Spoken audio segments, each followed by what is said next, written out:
ให้เกิดขึ้นมีขึ้นในดวงจิตดวงใจของญาติโยมทั้งหลายจนกว่าจะสมควรแก่การเวลาก็ขอเจริญพรญาติโยมผู้ที่ประนมมืออยู่ได้วางมือลง วางมือไว้บนตักนั่งเจริญสมาธิภาวนาปลุกเสกตัวเองเพื่อสุขภาพโยมดับเทียนจะดีกว่าสุขภาพของโยมนั่นแหละถ้าไม่เชื่อก็ปล่อยไว้เดี๋ยวพรุ่งนี้จะได้ไข้ดีไม่ดีตายด้วยซ้ำถ้าจะมาโดนเพียงแค่2 นาทีก็จะเจ็บคอเพดานแห้งอีก1 ชั่วโมงต่อมาก็จะไข้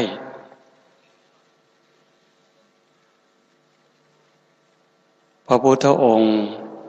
ได้ตรัสสอนพวกเราเป็นเรื่องเป็นราวเป็นเหตุเป็นผลสัตว์โลกเป็นไปตามกรรมถ้าเราอยากดีอยากมีความสุขมีความเจริญก็ต้องสร้างกรรมดีด้วยกายวาจาและใจไม่มีใครจะดลบันดาลให้เราดีเราเด่นหรือเราเสื่อมเราเสียหายนอกจากการกระทำของเราเองในเมื่อเราตั้งใจอยากจะดีอยากจะงามก็เข้าใจอยู่ถือว่าครั้งนี้เป็นครั้งแรกที่อาตมาได้มานั่งอยู่ในท่ามกลางบรรยากาศเช่นนี้เป็นครั้งแรกในชีวิตของความเป็นพระภิกษุเห็นแก่โยมที่ไปนิมนต์มาก็คิดว่าลองมาดูก็อยากให้มันเกิดประโยชน์แต่ส่วนว่ามันจะเกิดประโยชน์มากน้อยแค่ไหนก็แล้วแต่ผู้ที่จะรับเอาเมืองอุบลนี่เป็นเมืองนักปราชญ์เมืองผู้รู้เมืองบัณฑิตหลวงปู่มั่นหลวงปู่เสาหลวงปู่ชาอีกหลายๆครูบาอาจารย์ที่เราไม่รู้อาตมาไม่รู้จักญาติโยมรู้จักถึงอย่างไรก็แล้วแต่เมื่อเราลงมาถึงลานวัดนุ่งขาวห่มขาวก็ขอให้จิตใจเรามันสะอาดขึ้นโดยเฉพาะการได้ฟังธรรมซักฟอกจิตใจอาตมาก็คงไม่พูดอะไรไปมากมายแต่ขอทำความเข้าใจในเบื้องต้นว่าเราเป็นพุทธบริษัทนับถือพระพุทธเจ้าเคารพสักการะต่อคุณพระรัตนตรัยพระพุทธเจ้าเป็นพระอรหันต์ตรัสรู้โดยพระองค์เองพระธรรมคือคำสั่งสอนที่พระองค์ชี้ให้เห็นทุกข์เหตุของทุกข์ความดับลงแห่งทุกข์ทางดำเนินไปสู่ความดับทุกข์พระธรรมคำสั่งสอนของพระพุทธเจ้าเป็นไปเพื่อดับทุกข์อุปาทานพระสงฆ์สาวกของพระผู้มีพระภาคเจ้าคือผู้เชื่อฟังเป็นแบบเป็นอย่างเป็นเหมือนกับพี่ชายใหญ่พุทธบริษัทประกอบด้วยภิกษุภิกษุณีอุบาสกอุบาสิกาพระสงฆ์เป็นเหมือนกับพี่ชายใหญ่รับผิดชอบน้องๆโยมก็ลองหลับตานึกดูว่าคนที่เกิดเป็นพี่สาวเป็นพี่ชายพ่อแม่ยังมีชีวิตอยู่พี่ทั้งพี่สาวพี่ชายก็ต้องปกป้องคุ้มครองให้ความปลอดภัยให้ความสุขแก่น้องยิ่งพ่อตายจากแม่ตายจากพี่เนี่ยจะเป็นทั้งพ่อเป็นทั้งแม่ให้ความปลอดภัยให้ความอบอุ่นคุ้มกันป้องกันทั้งหมดวันนี้ก็เช่นกัน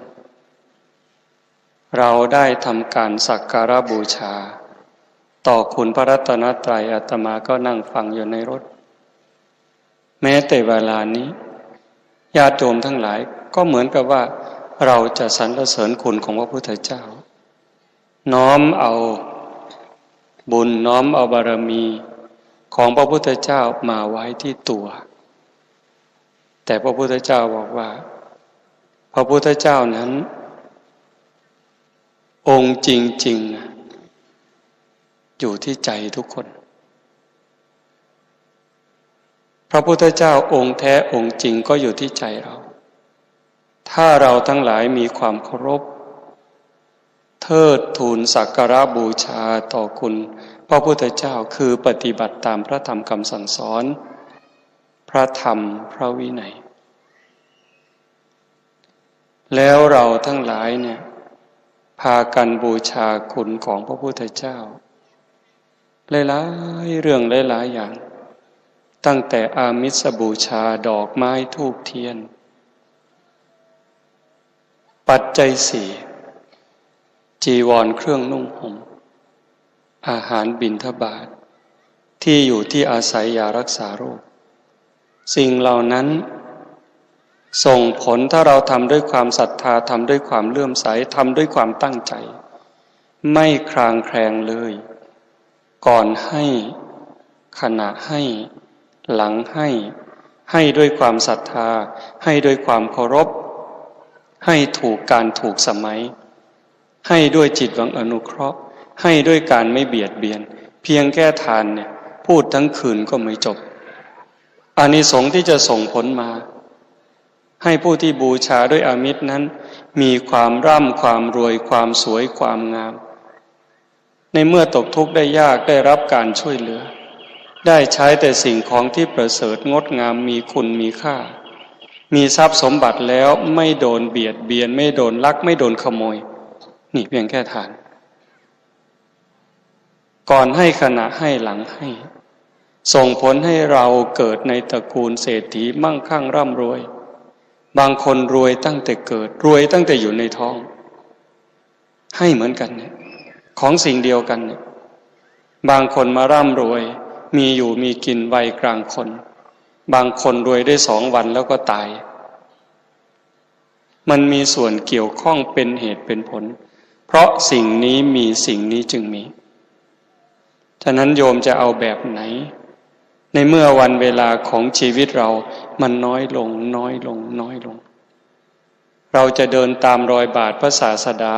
ด้วยความเคารพอย่างจริงใจหรือไม่ด้วยความเข้าใจถูกเรื่องถูกราวหรือเปล่านี่ประเด็นมันอยู่ตรงนี้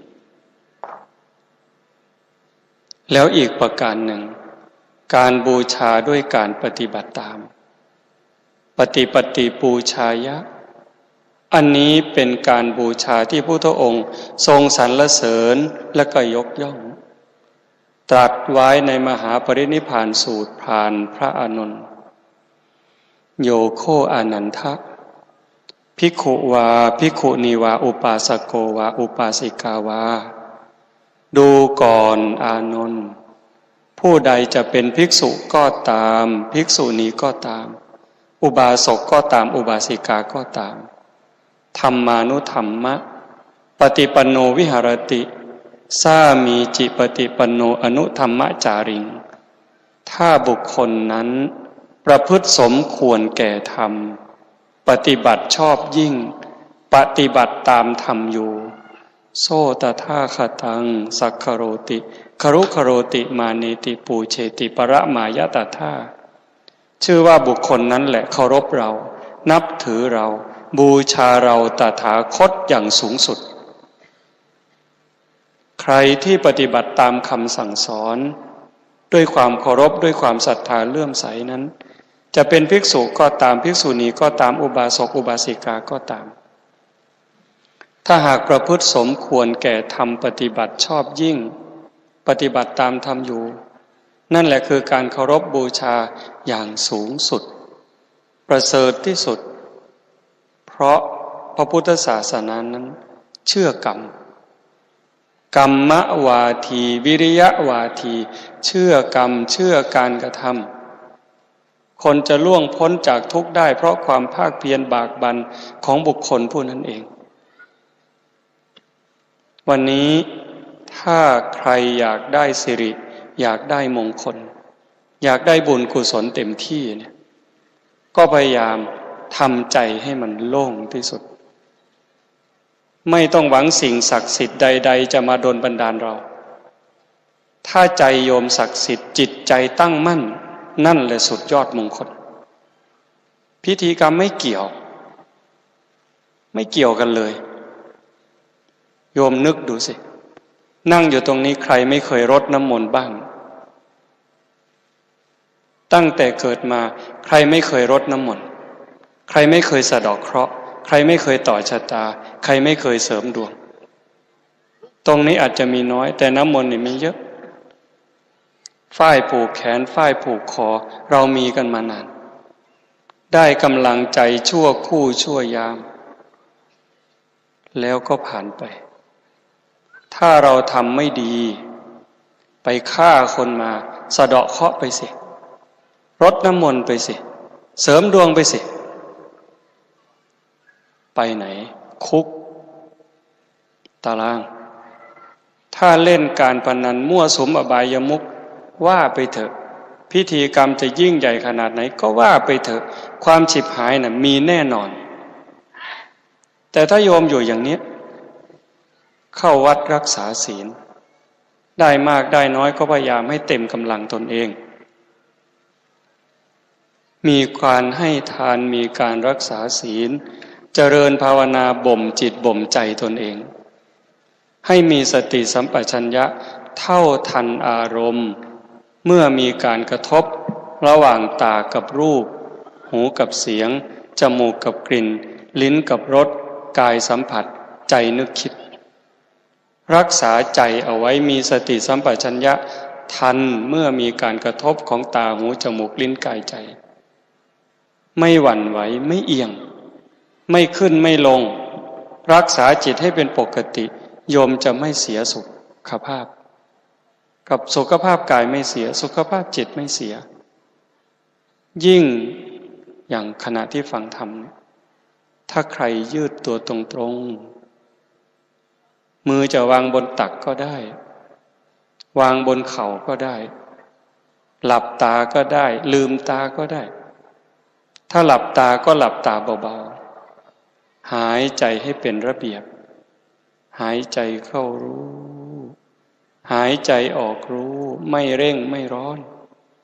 วางสติไว้ที่จุดลมกระทบจะนึกถึงพระพุทธองค์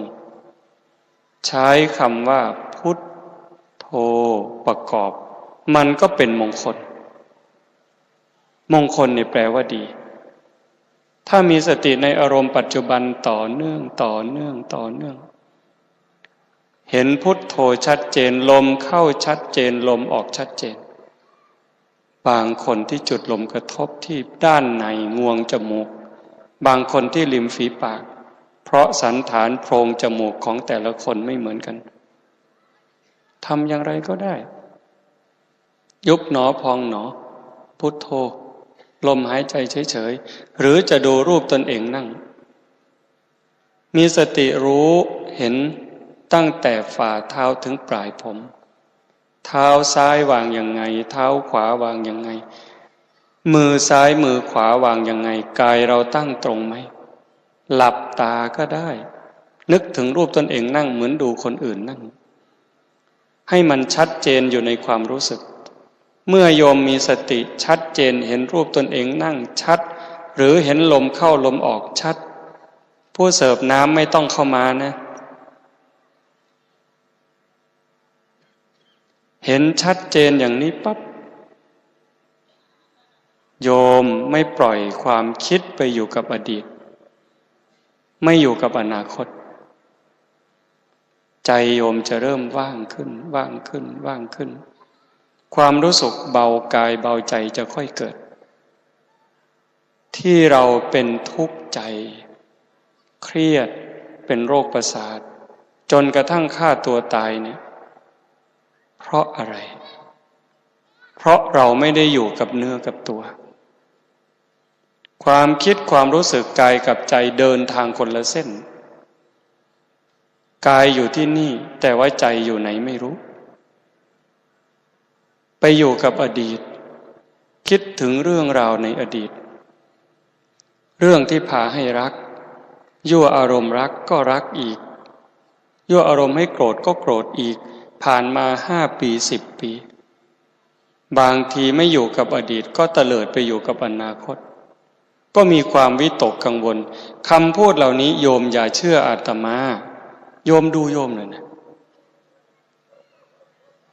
ถ้าไปอยู่กับอดีตก็มีความพิไรรำพันไม่น่าเป็นอย่างนั้นไม่น่าเป็นอย่างนี้บางทีก็น้ำตาไหลออกมาเสียใจเสียความรู้สึกถ้าคิดไปถึงอนาคตจะเป็นอย่างนั้นไหมจะได้อย่างนี้หรือเปล่าก็วิตกกังวลนอนไม่หลับอีกดีใจก็นอนไม่หลับเสียใจก็นอนไม่หลับแล้วจะทำอย่างไรล่ะจะใช้พิธีกรรมยังไงล่ะแต่ถ้าโยมย้อนมาดูตัวให้กายกับใจทำหน้าที่อันเดียวกันในปัจจุบันอารมณ์หดสั้นเข้ามาคิดเรื่องอดีตปั๊บตัดปุ๊บเตลิดอนาคตตัดปุ๊บจะทำได้ตอนไหนตอนที่โยมฝึกสัตว์โลกเป็นไปตามกรรมเนี่ยกรรมุนาวัตติโลโกเนี่ยเอาเดี๋ยวนี้ไม่ต้องพูดถึงชาติหน้าเลยเวลานี้โยมมีสติเฉพาะหน้าอุชุงกายยังปณิธายะตั้งกายตรงดำรงสติให้มั่นปริมุขขังสติงอุปถาเปตวาตั้งกายตรงดำรงสติให้มั่นเฉพาะหน้าปัจจุบันเนี่ยซึ่งหน้าเนี่ยดูลมก็ดูไปจะใช้พุทโธกำกับก็ได้อันนี้เป็นขบวนการฝึก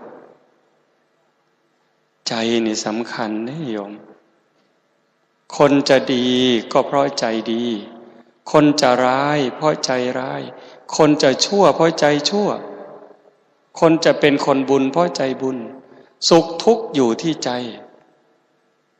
โยมจะไปแสวงหาภายนอกต่อให้รวยเถอะรวยคนละ100,000 ล้านสมมติว่านั่งอยู่ตรงนี้เงินในธนาคารสดในบัญชีโยมคนละ800,000 ล้านกินข้าวคำละ1,000แต่ถ้าใจโยมกังวลนะกลืนไม่ลงนอนไม่หลับ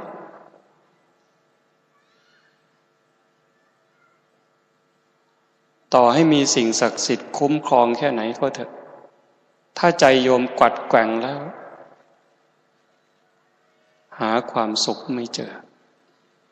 แต่ความสงบนี่พระพุทธเจ้ารับรองว่าเป็นสุขนัตถิสันติปรังสุขขังความสุขอื่นยิ่งกว่าความสงบไม่มียิ่งใจสงบเนี่ยสงบภายนอกปกติเราอยู่บ้านเสียงลูกเสียงหลานเสียงโทรทัศน์วิทยุเสียงรถเสียงเรือเสียงหมาเสียงแมวรบกวนเราอยู่ปกติคุ้นเคยอย่างนั้นโยมไม่เป็นทุกข์ไม่เดือดร้อนแต่พอโยมไปอยู่วัดโยมไปอยู่ในสถานที่ที่ปราศจากผู้คนโยมรู้สึกสบายดีเงียบสงบเนาะมีความสุขเนาะอันนั้นสงบภายนอกหูไม่ได้ยินตาไม่ได้เห็นสิ่งที่ทำให้ใจดิ้นรนมากนักก็เป็นสุขเหมือนเวลานี้ตอนต้นเด็กร้องเนี่ยเข้ามาแต่เมื่อเด็กเงียบเราก็สบายขึ้นอันนี้มันภายนอกแต่ถ้าภายในจิตใจโยมที่เคยไปเคล้าเคลียอยู่กับอดีตเตลิดไปอยู่กับอนาคตพอโยมย้อนดึงเข้ามาให้มันอยู่ในปัจจุบันหายใจเข้ารู้พูดหายใจออกรู้โธมีสติวางไว้ที่จุดกระทบพูดโธพูดโธ10 นาที20 นาทีผ่านไปกายโยมนี่เริ่มเบาอย่าเชื่อแต่โยมดูในตัวเองกายเริ่มเบาจิตเริ่มเบาถ้า30 นาที40 นาทีอยู่กับอารมณ์ของพระกรรมฐานชัดเจนแน่นอน โยมจะกลายเป็นคนศักดิ์สิทธิ์ขึ้นมากลายเป็นคนที่มีพลังเพราะใจโยมมีพลังถ้าใจมันพักมันไม่ดิ้นรนไม่กวัดแกว่งยิ่งมันสงบมันยิ่งมีพลังตรงกันข้ามนี่กับกายเราอยากให้เรามีกำลังกายต้องออกกำลังกายต้องวิ่งต้องว่ายน้ำปั่นจักรยานเล่นอะไรก็แล้วแต่พอออกกำลังหลายวันเข้าร่างกายกระปรี้กระเปร่ามีความแข็งแรงขึ้นมาแต่ใจนี่ปล่อยให้มันคิดหน้าคิดหลังหลายเรื่องราวยิ่งคิดจิตใจยิ่งอ่อนแอแต่ให้มันอยู่กับอารมณ์ใดอารมณ์หนึ่งโดยเฉพาะอารมณ์พระกรรมฐานหายใจเข้าพุทหายใจออกโทหรือจะดูรูปตนเองนั่งเฉยๆก็ได้เมื่อมันอยู่อย่างนี้10 นาที20 นาทีความรู้สึกผ่อนคลายจะเกิดนี่อย่าเชื่อนะอย่าเชื่อเลยอย่าเชื่อเด็ดขาดแต่โยมทำไปก่อนจะรู้สึกผ่อนคลายความรู้สึกอิ่มในใจจะเกิดถ้าผ่านไปถึง40 นาทีเนี่ยโยมจะกล้าในสิ่งที่ไม่เคยกล้าทำในสิ่งที่ถูกต้องดีงามกล้าที่จะสลัดสิ่งที่ไร้สาระยิ่งการปฏิบัติธรรมที่พระพุทธเจ้าสอนหน้าที่เป็นสิ่งสำคัญที่สุดธรรมะถ้าเราเรียนหนังสือหรือคุณครูถามว่าธรรมะคืออะไรเราอยากได้คะแนนก็ต้องตอบว่าธรรมะคือคำสั่งสอนของพระพุทธเจ้าอันนั้นหลับตาพูดถูกครึ่งเดียวให้แบบเกรงใจเฉยๆธรรมะคือคำสั่งสอนของพระพุทธเจ้าแต่ความเป็นจริงนั้นธรรมะคือความจริงธรรมะคือความจริงธรรมะคือความถูกต้องธรรมะคือธรรมชาติธรรมะคือหน้าที่ธรรมะคือหน้าที่ที่เราจะพึงกระทำโยมนั่งอยู่ตรงนี้โยมมีหน้าที่กี่อย่างมีตำแหน่งกี่อย่างหน้าที่สามีโยมทำครบถ้วนไหมยกย่องนับถือภรรยาไม่ดูหมิ่นดูแคลนภรรยาไม่นอกใจภรรยาเห็นไหมมอบความเป็นใหญ่ในบ้านให้ภรรยามอบเครื่องแต่งตัวให้ภรรยาตามโอกาสถ้าทำอย่างนี้ภรรยาไม่รักเป็นไปไม่ได้ภรรยาก็ทำหน้าที่ของภรรยาให้ครบถ้วนลูกทำหน้าที่ของลูกถูกต้องไหมพ่อแม่ทำหน้าที่ของพ่อแม่ถูกต้องสมบูรณ์หรือยังเพื่อนทำหน้าที่ของเพื่อนถูกต้องดีหรือยังเจ้านายลูกน้องพระสงฆ์ญาติโยมต่างฝ่ายต่างมีหน้าที่ถ้าต่างคนต่างทำหน้าที่ของตนให้มันถูกต้องงดงามที่สุดตามสติตามกำลังแล้วชีวิตของโยมจะมีความสุขครอบครัวจะมีความอบอุ่นหน้าที่ของพุทธบริษัทปฏิบัติตามคำสั่งสอนพระพุทธเจ้าห่างไกลจากอบายมุขจะเป็นหนี้ไหมไม่เป็นเลยถ้าเราห่างไกลจากอบายมุขปฏิบัติหน้าที่ตามที่พระพุทธเจ้าสอนขั้นพื้นฐานเบื้องต้นเลยเราจะไม่มีหนี้ไม่มีสินครอบครัวจะมีความสุขแต่ถ้าเราไม่มีหลักไม่มีเกณฑ์อย่างทุกวันนี้ทุกคนล้วนแต่ดิ้นรนจะรอดแต่ละวันเนี่ยแทบตายทุกคนมีปัญหาประเดประดังทั้งหมดตั้งแต่ตื่นจนหลับปัญหาตนเองก็เต็มที่ปัญหาครอบครัวก็ประเดประดังมองไปที่ทำงานก็มีปัญหาจริงไม่จริงไม่รู้นะแต่โยมฟังเอาชีวิตตนเองก็พบปัญหาพอมองไปที่ครอบครัวก็ปัญหาพ่อปัญหาแม่ปัญหาลูกปัญหาสามีภรรยาปัญหาหลาน มองไปที่ทำงานปัญหาเจ้านายปัญหาลูกน้องปัญหาเพื่อนร่วมงานออกมาถนนขับรถมาเจอปัญหาจราจรเพราะเราไม่ปฏิบัติตามคำสอนพระพุทธเจ้าห่างศีลห่างธรรม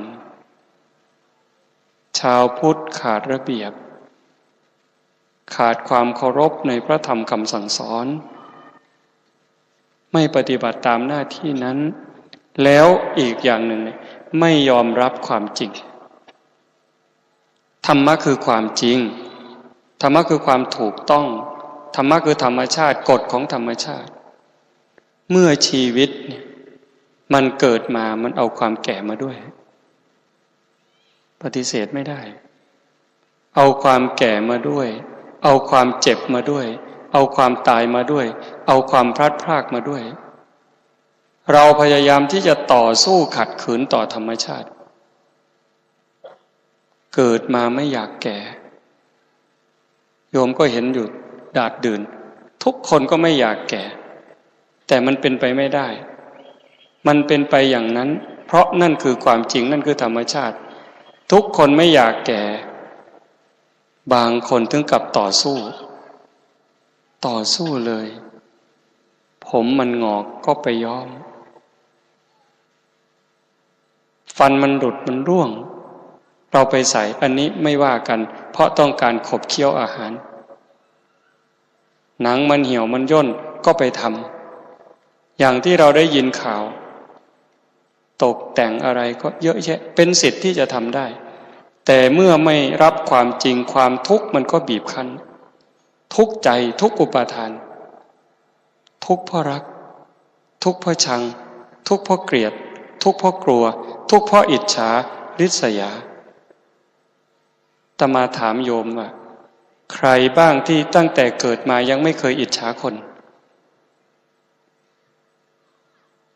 มีไหมตั้งแต่เกิดมาไม่เคยอิจฉาคนเลยทุกครั้งที่เราเกิดความรู้สึกอิจฉามันเป็นสุขหรือเป็นทุกข์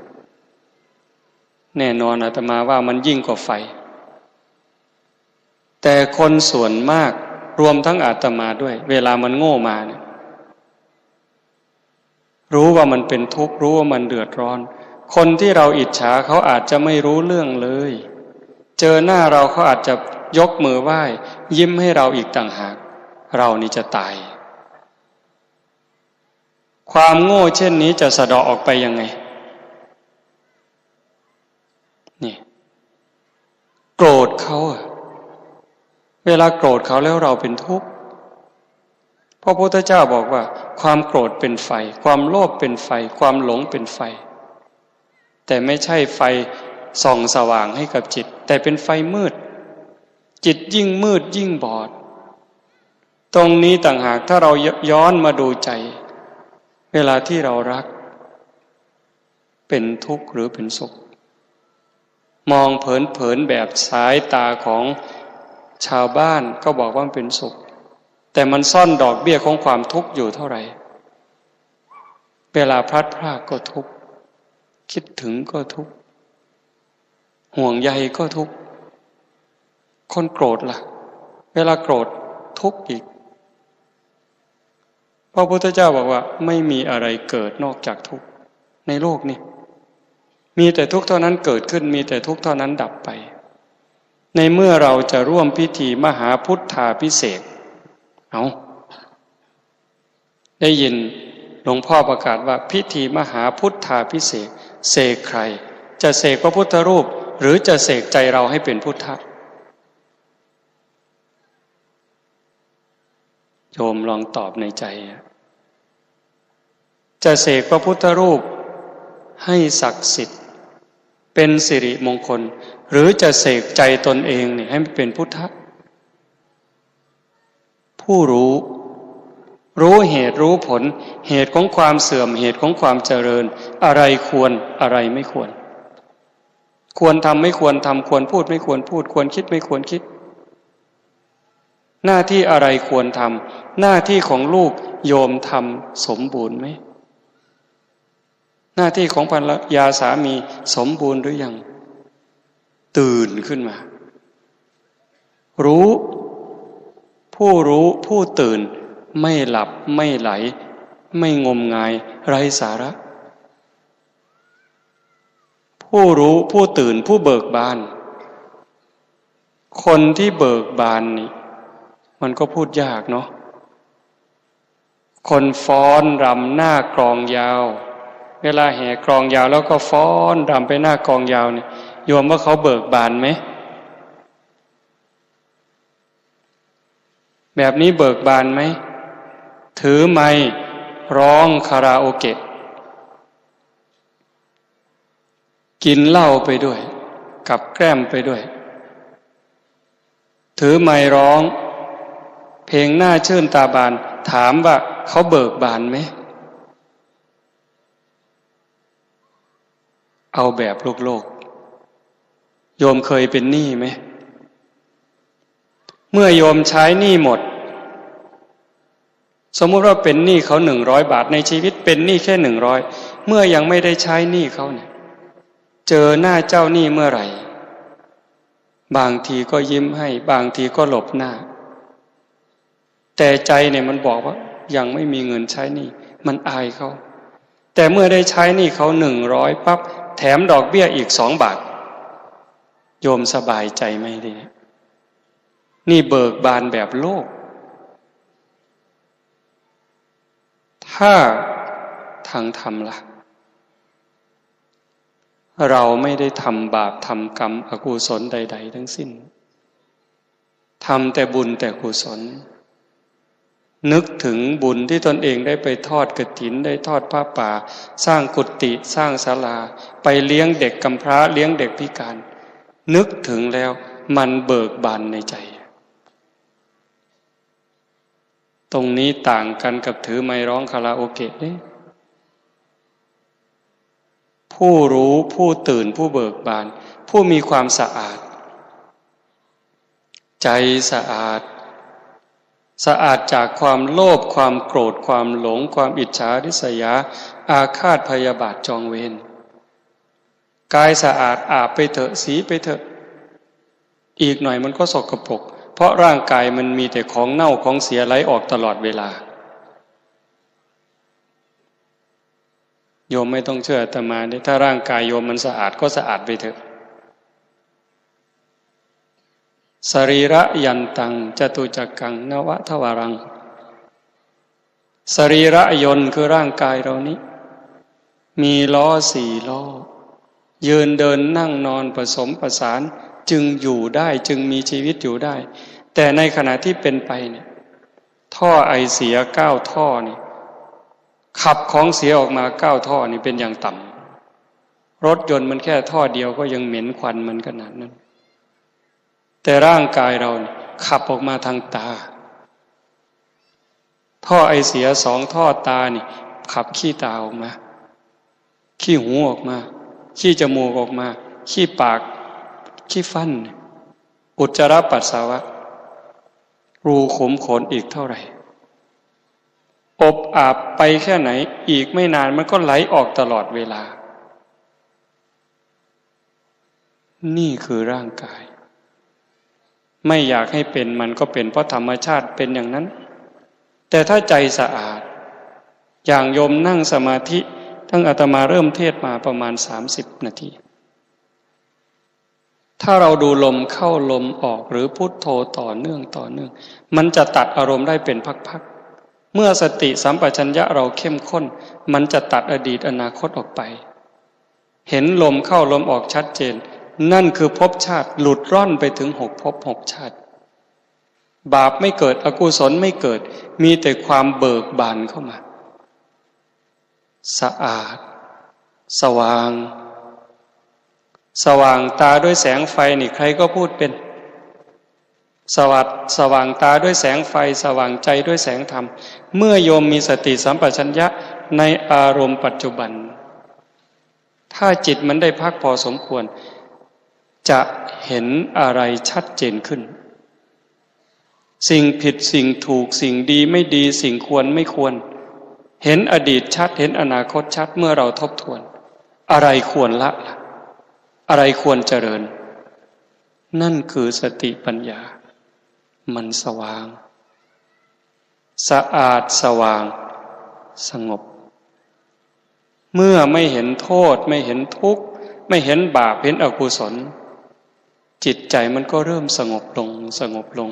เมื่อสงบมากความสุขก็มากสงบน้อยความสุขน้อยถ้าสงบถึงที่สุดก็คือมีความสุขที่สุดนัตถิสันติปรังสุขขังความสุขอื่นยิ่งกว่าความสงบไม่มีฉะนั้นอุบายที่เราทำกิจกรรมในวันนี้เราตัดเรื่องศักดิ์สิทธิ์ออกไป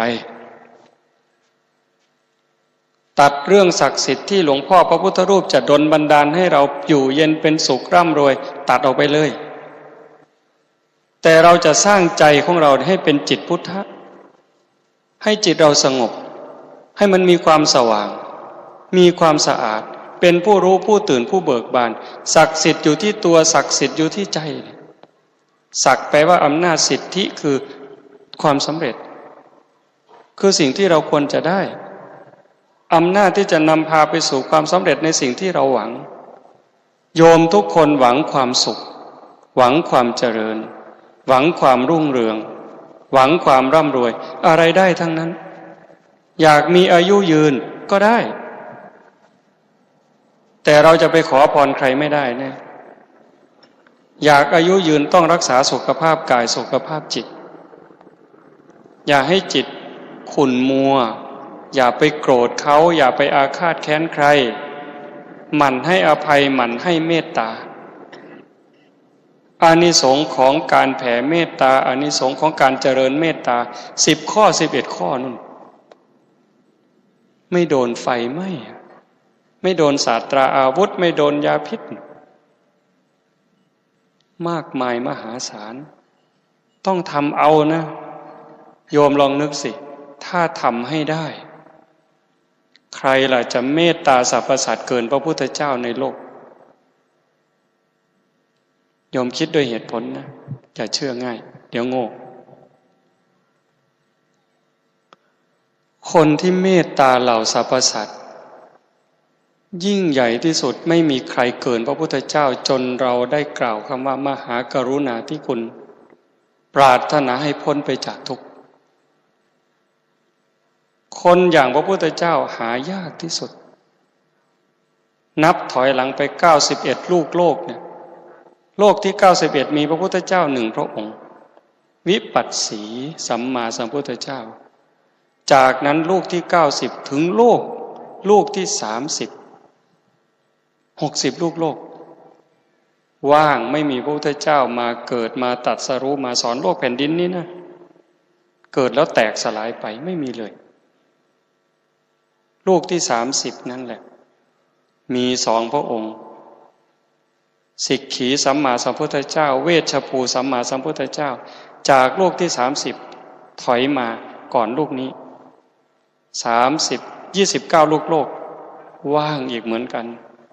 โลกลูกนี้รวยที่สุดงดงามที่สุดเรียกว่าภัทรกัปจะมีพระพุทธเจ้ามาตรัสรู้5 พระองค์กุกกุสันโธโกนาคามโนกัสสโปโคตโมองค์สุดท้ายเมตไตรโย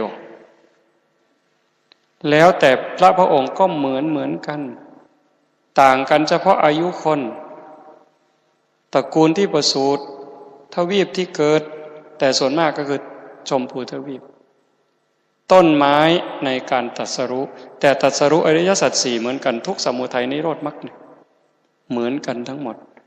พระมหากรุณาธิคุณมากมายเหมือนกันไม่อยากให้ใครเป็นทุกข์ถ้าพิธีกรรมมันช่วยเหลือได้พระเทวทัตไม่ตกนรกนางกินจมานาวิกาก็ไม่ตกนรกพระองค์สะเดาะแล้วก็ความรักความเมตตาของพระองค์บอกว่ามีความรู้สึกเช่นไรกับพระเทวทัตก็เหมือนกับราหุลมีความรักมีความเมตตาต่อราหุลอย่างไรก็มีความรู้สึกเช่นนั้นกับพระเทวทัตเหมือนกันพระพุทธเจ้าไม่รักแบบมีกิเลสไม่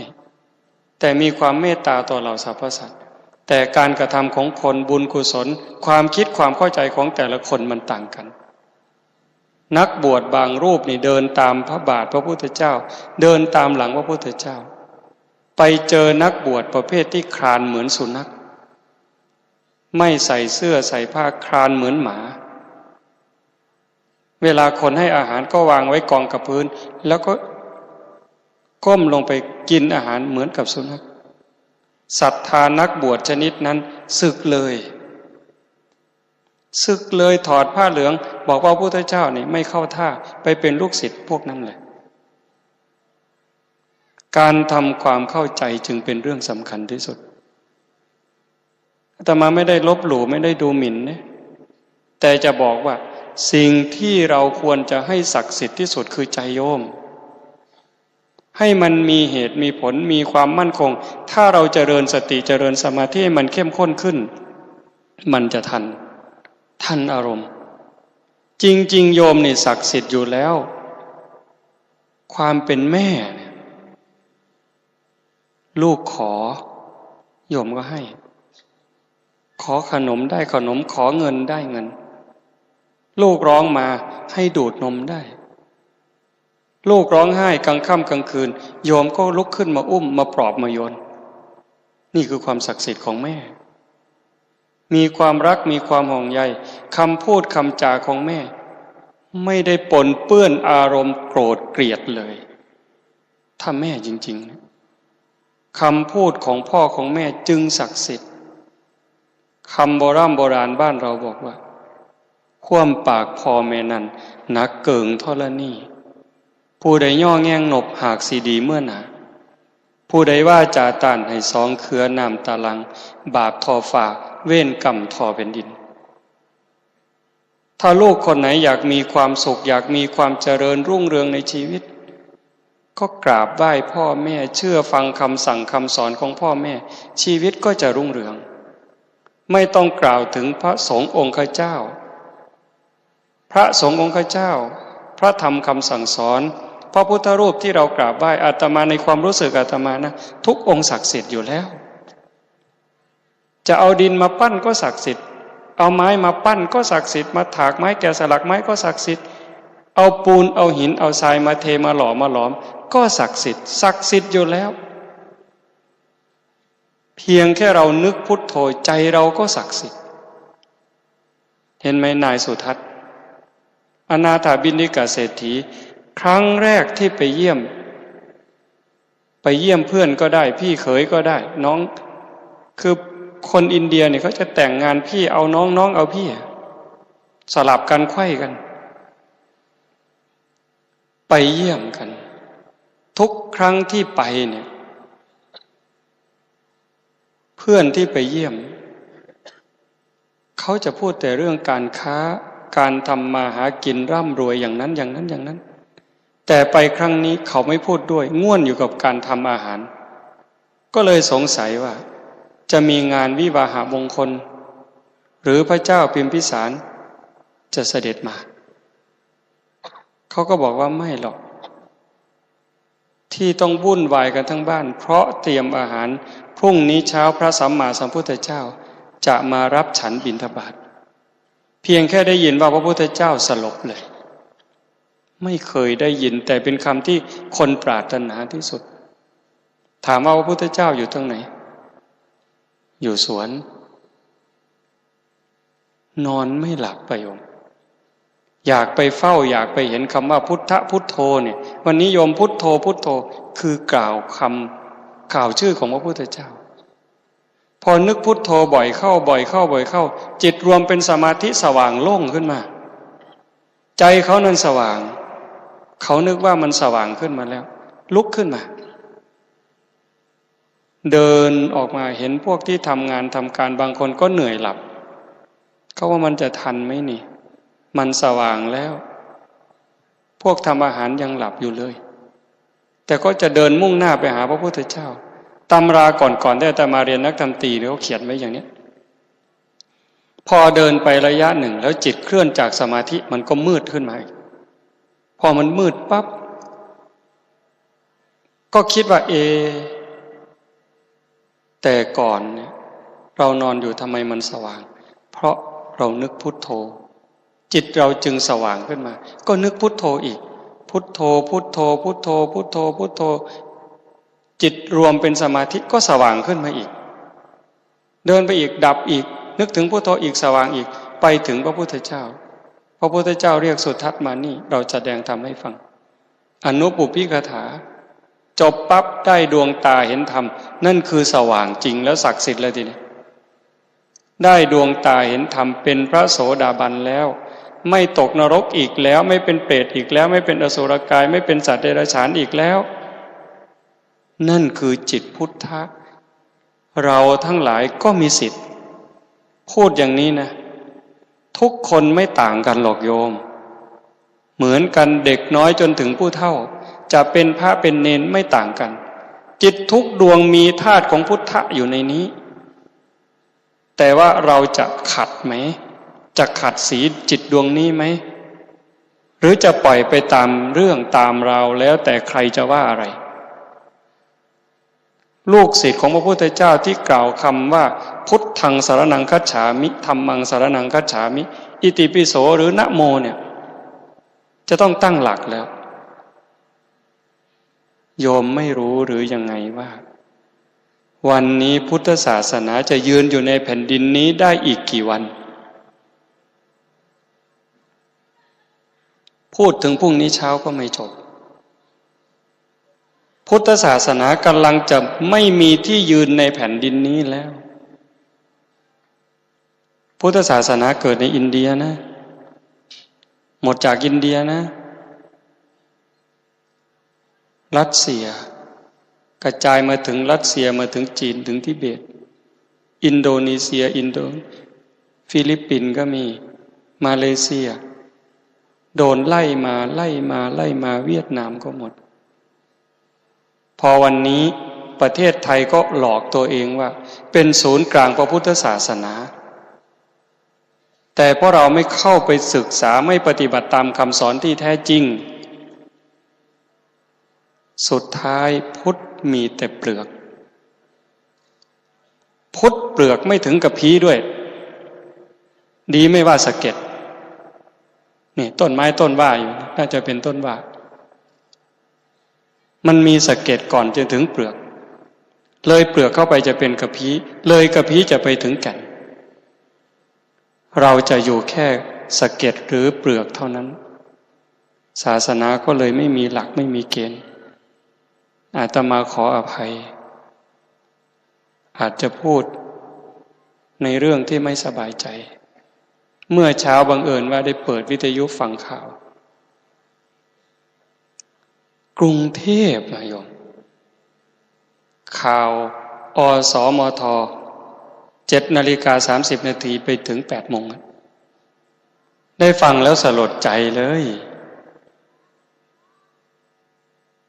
ชั้นสมเด็จกำลังเรียงคิวจะเป็นสมเด็จสังฆราชทำพิธีบูชาราหูมันใช่พุทธะไหมใช่ไหมไม่เกี่ยวเลยเอาของดำนี่ไปบูชาราหูของดำ9 ชนิดอะไรก็ไม่รู้แหละอาตมาว่าเหลืออย่างเดียวอันที่10คือใจดำใจดำของสาวกพระพุทธเจ้าเนี่ยผู้ปฏิญาณตนพุทธังธัมมังสังฆังสรณังคัจฉามิแต่หักหลังแล้วก็หลอกลวงพุทธบริษัทด้วยพี่น้องเพื่อนร่วมทุกข์เกิดแก่เจ็บตายหลอกลวงเขาใจดำที่สุดเลยวัดดังๆในประเทศไทยนี่ในกรุงเทพที่ฟังนี่อย่างน้อยๆ3 วัดทำพิธีวันนี้โยมลองนึกว่าถ้าสมมติว่าองค์สมเด็จพระบรมศาสดาสัมมาสัมพุทธเจ้าเสด็จมาเจอพิธีนั้นล่ะพระองค์จะทำยังไงโยมอย่าคล้อยตามอาตมานะแต่นึกด้วยสามัญสำนึกไม่ต้องพูดถึงพระพุทธเจ้าก็ได้ถ้าสมมติว่าพระมหาโมคคัลลานะท่านมาเหาะมาเดินมาหรือขี่เครื่องบินมาก็ตามมาเจอพิธีกรรมเช่นนั้น พระมหาโมคคัลลานะจะทำอย่างไรโยมวะนี่พุทธศาสนาเราไม่ได้เข้าไปหาคำสอนอาตมาก็ปุถุชนกิเลสหนายิ่งกว่ายังไม่บวชอีกแต่ว่าด้วยความสำนึกรักหวงแหนห่วงใยจึงอยากให้พี่น้องเราทั้งหลายตั้งหลักตั้งสติอะไรศักดิ์สิทธิ์ก็ไม่เกินใจโยมศักดิ์สิทธิ์นะใจโยมดีมีศีลมีธรรมมีความรักมีความเมตตาต่อเพื่อนร่วมทุกข์เกิดแก่เจ็บตายพระพุทธเจ้าโพธิสัตว์นั้นลงจากปราสาทราชวังเราดูหนังพระพุทธเจ้าโยมเห็นไหมพระพุทธเจ้ามหาศาสดาโลกเนี่ยลงจากปราสาทราชวังปราสาท3 ฤดูโยมฤดูหนาวอยู่ปราสาทที่สร้างด้วยไม้ฤดูร้อนอยู่ปราสาทที่สร้างด้วยหินมันเย็นฤดูฝนอยู่ปราสาทที่สร้างด้วยอิฐมันจะซับน้ำไม่ให้ชื้นแฉะนอกจากปราสาท3 ฤดูแล้วสะโบกคารณี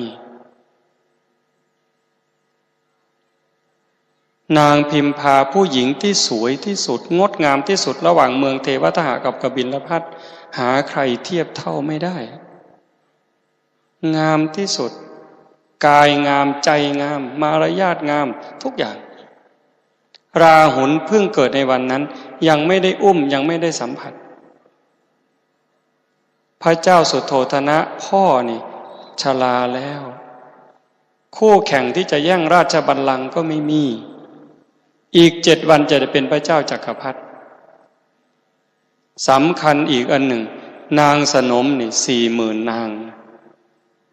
คนที่ดีดสีตีเป่าขับร้องฟ้อนรำให้ความบันเทิงเริงรื่นคัดเอาคนงามที่สุด40,000 นางถ้าเป็นเราก็มาไม่ได้ของใช้ไม้สอยนี่ของใช้ไม้สอยทั้งหมดช้อนทองคำจานทองคำเตียงทองคำรองเท้าทองคำหมวกทองคำแต่พระองค์มาอยู่กลางดินกลางทรายเกิบก็ไม่มีถ้าพูดภาษาเราเนี่ย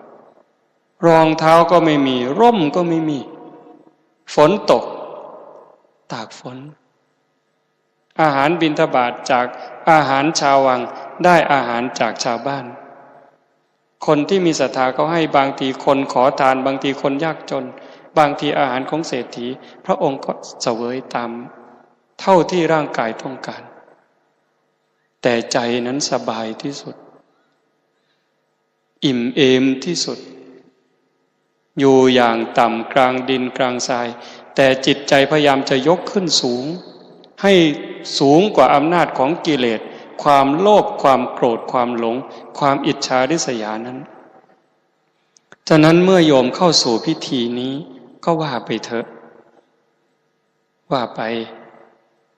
แต่ที่อาตมาพูดเพื่อเตือนสติโยมทั้งหลายว่าพิธีก็คือพิธี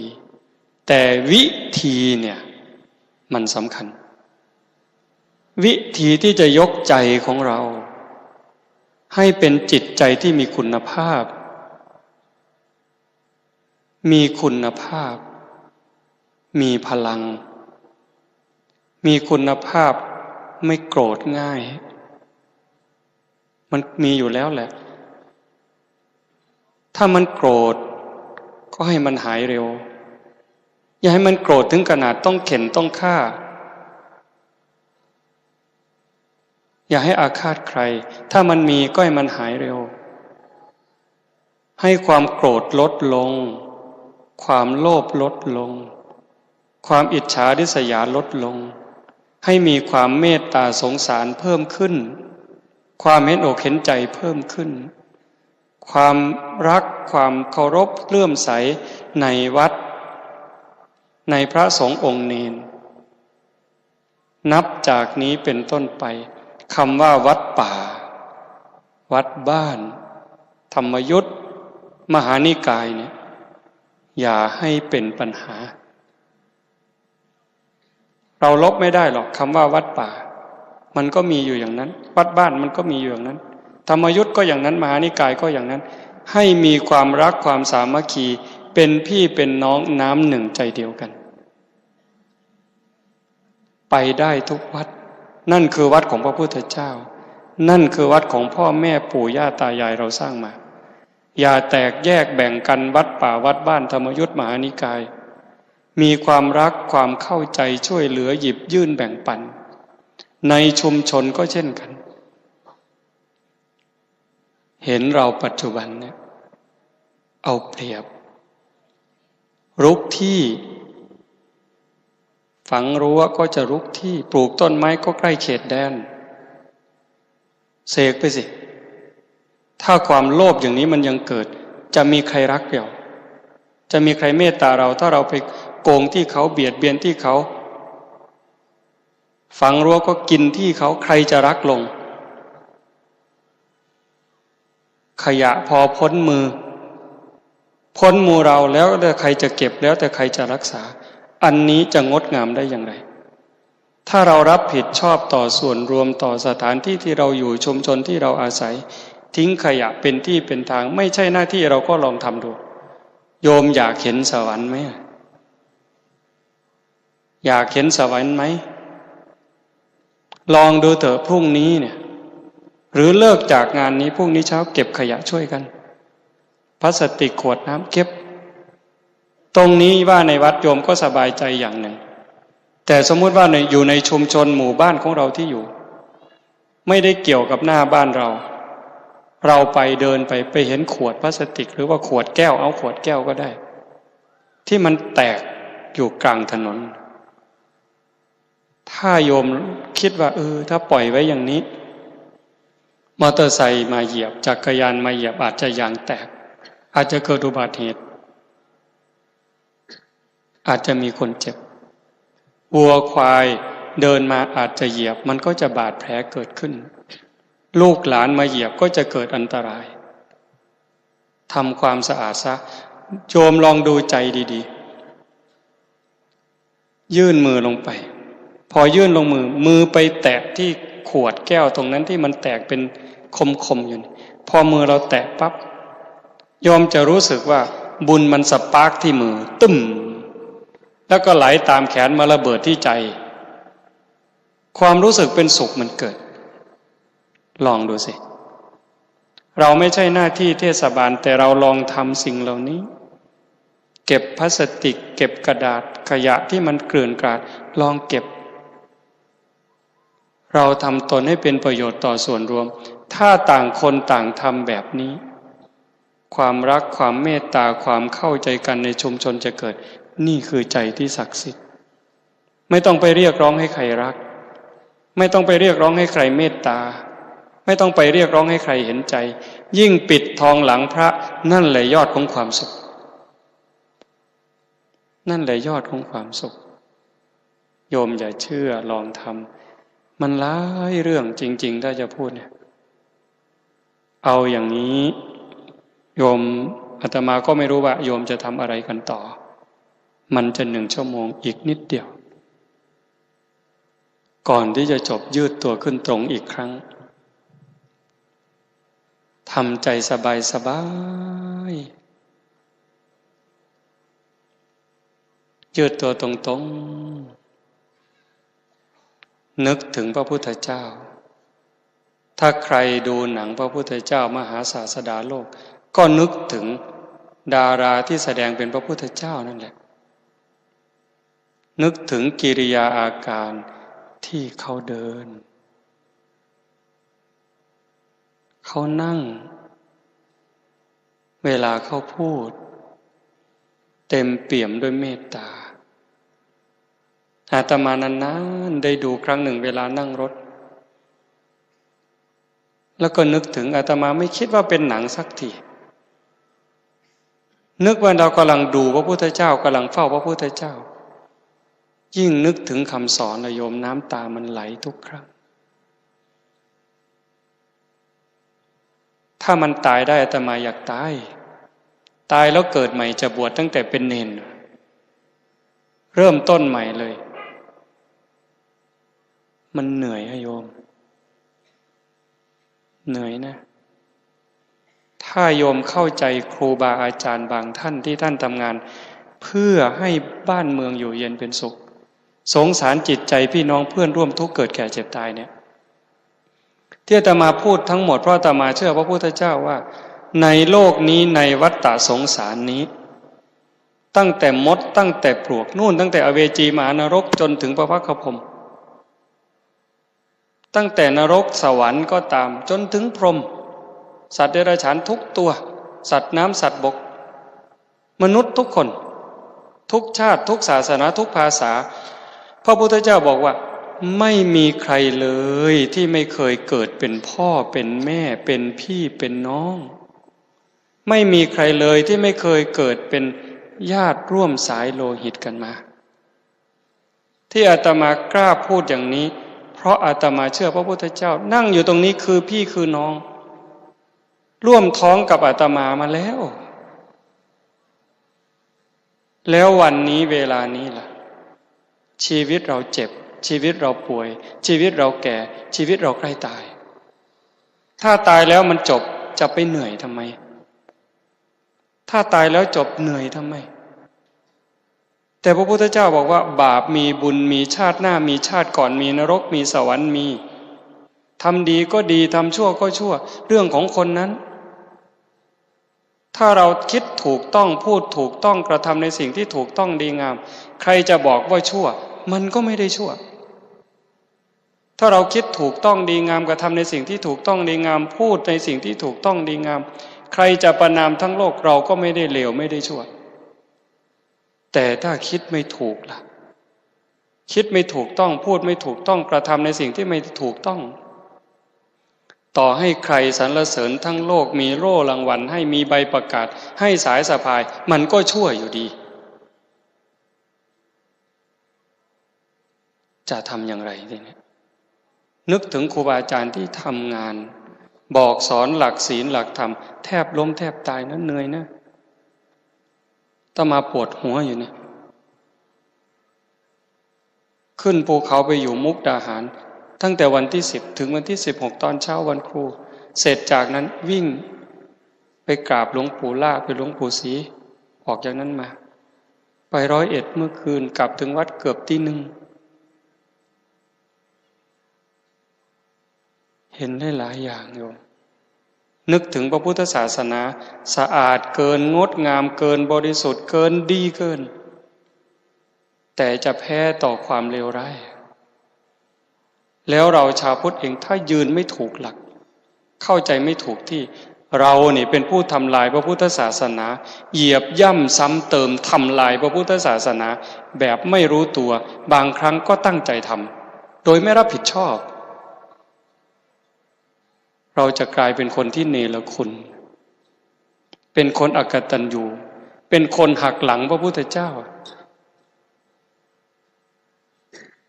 น่าสะท้อนใจที่สุดฉะนั้นต้องย้อนเข้ามาโอปัญญิโกเป็นสิ่งที่ควรน้อมเข้ามาโยมต้องมั่นใจนะคำสอนพระพุทธเจ้าเนี่ยมรรคผลไม่พ้นสมัยทำดีวันนี้ก็ดีทำชั่ววันนี้ก็ชั่วพุทธศาสนาไม่มีเสื่อมไม่เคยเสื่อมแล้วก็จะไม่เสื่อมโยมต้องมั่นใจพระพุทธเจ้าบอกว่าตราบใดถ้าพุทธบริษัทยังเป็นอยู่โดยชอบโลกนี้จะไม่ว่างจากพระอรหันต์แต่ผู้นั้นต้องเพียรเองต้องปฏิบัติเองพิธีนั้นช่วยเหลือให้เกิดความสบายใจได้ชั่วระยะแต่วิธีการจะปลดไปทีละอย่างทีละอย่างทีละอย่างปลดสิ่งที่เป็นภาระโยมมีการศึกษาอยู่ตรงนี้แต่มาว่ามีครูบาอาจารย์มีผู้จบปริญญาก็เยอะนึกถึงยานอวกาศไหมเขายิงยานอวกาศออกไปนอกโลกนู่นไปดาวอังคารไปดวงจันทร์ก็เถอะมันจะปลดทีละอย่างทีละอย่างทีละเปราะทีละเปราะน้อยลงน้อยลงจะเบาไปเบาไปเบาไปใจเราก็เหมือนกันจะไปหาพระพุทธเจ้านี่ต้องปลดไปทีละอย่างทีละเล็กทีละน้อยโลภโกรธหลงอิจฉาริษยาโดยเฉพาะความลุ่มหลงท ถ้าโยมไม่ฝึกเองไม่ฟังทำให้เข้าใจไม่ปรับจิตปรับใจให้ถูกทางมีสัมมาทิฏฐิเป็นตัวนำเนี่ยทำไปเถอะช่วยไม่ได้พิธีช่วยไม่ได้แต่วิธีการเนี่ยจะนำพาเราไปสู่จุดหมายคงไม่พูดอะไรไปมากกว่านี้ฉะนั้นย้ำนิดเดียวว่าโยมพยายามตอนที่ครูบาอาจารย์ท่านพาทำพิธีอะไรก็ตามโยมพยายามมาอยู่กับเนื้อกับตัวมันเป็นอุบายอันหนึ่งอาตมาก็เข้าใจมีฝ้ายสายศีลมาเนี่ยเหมือนกับคำสวดพลังมันจะแผ่มาตามนี้เหมือนกระแสไฟแล้วโยมเอามาถือเอามาใส่หัวก็เหมือนกับให้มงคลมันไหลมาตรงนี้จดจ่อทำให้เป็นอุบายให้จิตโยมมีสมาธิก็ใช่ถ้าเราจะเชื่ออย่างนั้นถืออย่างนั้นมันก็ได้แต่อย่าให้มันหยุดเพียงแค่นั้นสติปัญญาเราจะต้องให้มันพอกพูนในเมื่อเราทำอย่างนี้มันจะเกิดอุบายให้เรามีสมาธิมีจิตตั้งมั่นแต่ว่าปัญญาโยมจะต้องไปตรองเป็นเหตุเป็นผลต่อถึงจะมีความสุขถึงจะมีความเจริญความสำเร็จที่โยมหวังที่โยมอยากได้อำนาจที่จะนำไปสู่ความสำเร็จที่เรียกว่าศักดิ์สิทธิ์มันถึงจะเกิดถ้าโยมเพียงแค่ให้ครูบาอาจารย์เสกมาเป่ามาสวดมาตามฝ้ายพรุ่งนี้เช้าก็แย่งฝ้ายกันไปเท่าเดิมโยมก็ลองทบทวนดิทำมากี่รอบปีหนึ่ง9 วัดทำมากี่ปีคนชอบบ่นก็ยังบ่นอยู่เหมือนเดิมคนขี้อิจฉาก็อิจฉาอยู่เหมือนเดิมดีขึ้นไหมแต่ถ้าใช้ปัญญาเข้าเอาตัวนี้เป็นตัวหลักที่จะมาพูดวันนี้เหมือนกับกระท้อใจต้องขออภัยเพราะความหวังดีต่อกันตามที่พระพุทธเจ้าบอกถ้าใครอยากฟังอยากเข้าใจอยากไปปฏิบัติเพิ่มเติมร่วมกันก็ถือโอกาสชวนเลย14 กุมภาถึง24 กุมภาที่จะถึง10 วันเจริญพรชวนสายอุบลศรีสะเกษก่อนถึงศรีสะเกษ8 กิโลเลี้ยวขวาไปทางนี้เลี้ยวขวาขึ้นเนินบ้านหนองแวงไปปากทางบ้านหนองแก้ววัดป่าโนนกุดหล่มวัดป่าโนนกุดหล่มตำบลพลขวาวอำเภอเมืองจังหวัดศรีสะเกษงานปฏิบัติธรรม14 ถึง 24 กุมภาถามโยมพ่อใหญ่นี่ก็ได้ถ้าใครมีเฟซมีไลน์ก็ลองเข้าไปดูอาตมาก็เล่นไม่เป็นไม่รู้แต่ว่าพระเขาทำโยมเขาทำวัดป่าโนนกุดหล่มก็เข้าไปดูแล้วไปเพิ่มไปเติมไปคุยไปทำความเข้าใจกันอยู่ตรงนั้นเพิ่มเนี่ยเราถึงจะได้ประโยชน์ชีวิตเราใกล้ตายแล้วนะใกล้เข้าทุกวันต่อรองไม่ได้สิ่งที่เราจะเอาจากโลกนี้ไปคืออะไรข้าวของเงินทองทรัพย์สินสมบัติเป็นของโลกเรายืมใช้ชั่วคราวแล้วก็คืนแต่บุญกุศลนี่เป็นสมบัติของจิตยิ่งสติปัญญาที่เราทำตามพระพุทธเจ้าเกิดสติเกิดปัญญาปัดเป่าความไม่รู้ให้มันหมดไปบางไปหมดไปบางไปนั่นคือความเบาของจิตยิ่งความไม่รู้หมดไปมากเท่าไหร่พุทธะยิ่งแจ่มจรัสขึ้นเท่านั้นจิตเราก็ขยับใกล้พระพุทธเจ้าเข้าไปทุกขณะทุกขณะทุกขณะ